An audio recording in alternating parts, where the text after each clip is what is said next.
సరయూ నదీ తీరంలో ఉదయ సూర్యకాంతి విరజిమ్మే ఈ పవిత్ర భూమి గాలిలో మంత్రధ్వనులు, ఆలయ ఘంటానాదాలు కలిసి ఒక దివ్య అనుభూతిని సృష్టిస్తున్నాయి. ప్రకృతి మధ్య నిలిచిన ఈ ప్రాచీన కట్టడాలు వేల సంవత్సరాల సంస్కృతి గాథలను మనకు గుర్తు చేస్తున్నాయి.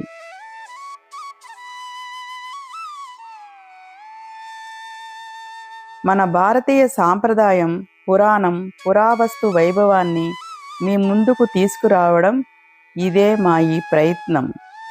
మీరు చూస్తున్నారు నాగ్ నేచర్స్ హబ్ ఛానల్. ఈ వీడియోని పూర్తిగా ఆస్వాదించండి. ప్రతి భాగంలో ఒక చారిత్రక విశేషం మీ ముందుకు వస్తుంది.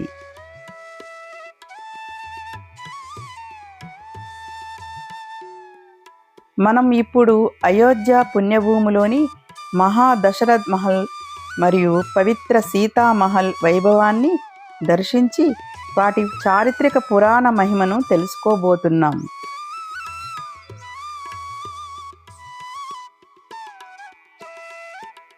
అయోధ్య భారతదేశంలో అత్యంత పవిత్రమైన పురాణ నగరాల్లో ఒకటి. స్కంద పురాణం, వాల్మీకి రామాయణం, విష్ణు పురాణం ఇవన్నీ అయోధ్య మహిమను వివరించాయి. ఇది ఇక్ష్వాకు వంశ రాజధాని. ఇక్కడే మహారాజు దశరథుడు పరిపాలించారు. ఇక్కడే శ్రీరాముడు అవతరించాడు. వాల్మీకి రామాయణంలో అయోధ్యను స్వర్ణ నగరంగా వర్ణించారు.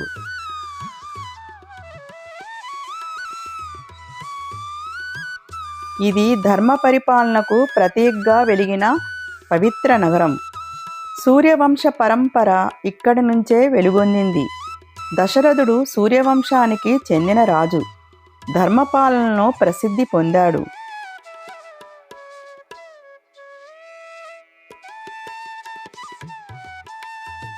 అయోధ్య మధ్యలో నిలిచిన ఈ దశరథ్ మహల్ పురాణ కాలపు రాజభవన సాంప్రదాయానికి ప్రతీకగా నిలుస్తుంది.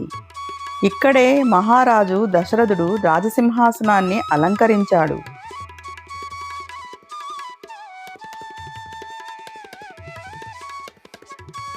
అయోధ్యలో సభా మండపాలు, యజ్ఞ వేదికలు, రాజకార్యాలయాలు ఉండేవి. రాజ్యపాలనా కార్యక్రమాలు రాజప్రసాదం నుంచే నిర్వహించబడేవని రామాయణంలో సూచన ఉంది.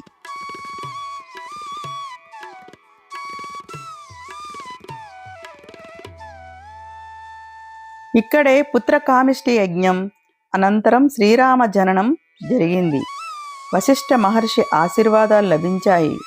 దేవతల ఆశీస్సులతో రామ, లక్ష్మణ, భరత, శత్రుఘ్నులు అనే 4 కుమారులు జన్మించారు.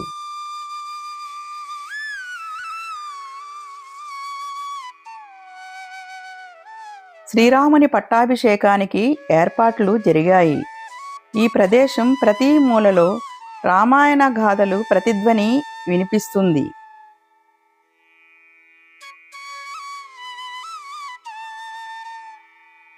రామాయణ ఇతిహాసం ప్రకారం శ్రీరాముని బాల్యం ఇక్కడే గడిచింది.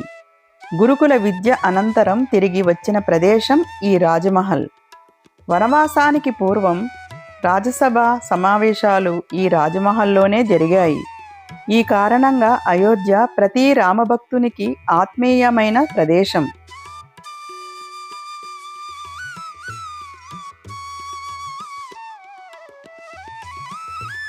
సీతాదేవి భూమిదేవి అవతారంగా భావించబడుతుంది.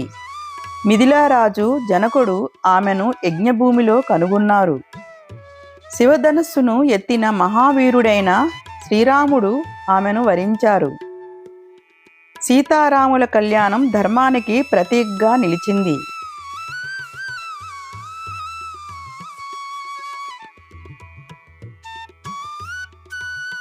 సీతాదేవి అయోధ్యకు వచ్చిన తర్వాత రాజమహల్ జీవితం గడిపింది. శ్రీరామ పట్టాభిషేకం అనంతరం ఆమె రాజమాతగా జీవించింది. స్థానిక సాంప్రదాయ ప్రకారం సీతాకి రసోయి అనే ప్రదేశం ఆమె గృహ జీవితాన్ని సూచిస్తుంది.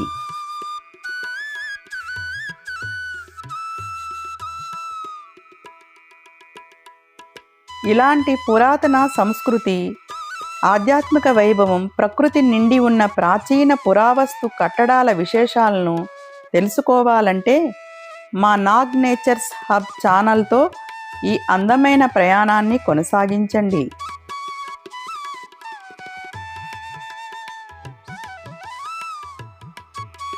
రంగురంగుల గోపురాలు, మధుర చిత్రకళ, స్వర్ణ మంటపాలు, రామలక్ష్మణ భరత శత్రుఘ్నుల దివ్య చిత్రాలతో దశరథ మహల్ ఆకట్టుకుంటే, సీతామహల్లో సీతామాత సౌమ్య స్వరూపం, ఆధ్యాత్మిక శోభ భక్తులను మంత్రముగ్ధులను చేస్తాయి.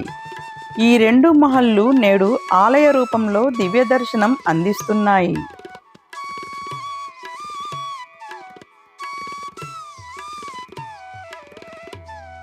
ప్రతిరోజు మంగళహారతి, పండుగల సమయాల్లో ప్రత్యేక అలంకరణ, శ్రీరామనవమి వేళ మహోత్సవ వాతావరణం, లక్షలాది భక్తులు ఈ మహల్ను దర్శించుకుని ఆధ్యాత్మిక ఆనందాన్ని పొందుతారు.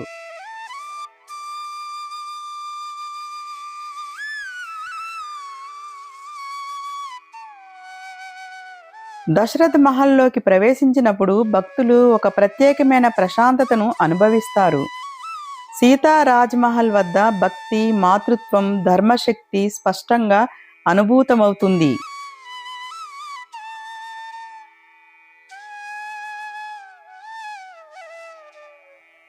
సరయూ తీరం, సాయంత్రం ఆర్తి సమయంలో ఈ ప్రాంతం స్వర్గ సమాన దృశ్యంగా మారుతుంది.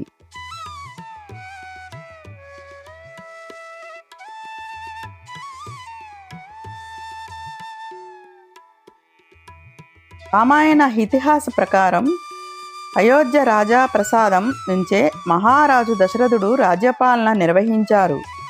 నేడు దర్శనమిస్తున్న దశరథ మహల్ ఆ మహిమను ప్రతిబింబిస్తున్న పవిత్ర స్థలం. అలాగే సీతామాత రాజ్మహల్ జీవితం గడిపిన దివ్య స్మృతిని సీతా రాజ్మహల్ భక్తుల హృదయాల్లో నింపుతుంది.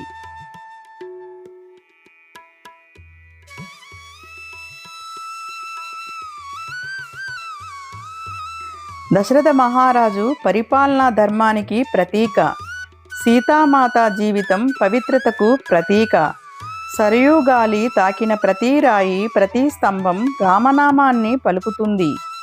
ఈ రెండు మహల్లు గోడలు ఒక రాజవంశ వైభవాన్ని గుర్తు చేస్తూ మరియు యుగయుగాల పాటు నిలబెట్టిన పవిత్ర భూమి.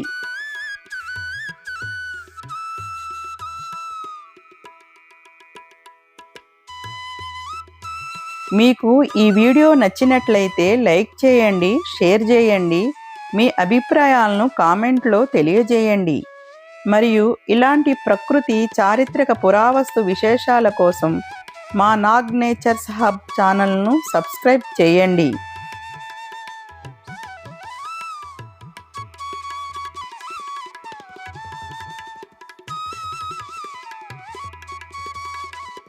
దీని తదుపరి వీడియోలో అయోధ్య శ్రీరామ మందిర మహిమను పూర్తి వివరాలతో ప్రత్యేకంగా మీ ముందుకు తీసుకువస్తాం. మరో అందమైన ఆధ్యాత్మిక యాత్రలో మళ్ళీ కలుసుకుందాం. జై శ్రీరామ్. ధన్యవాదములు.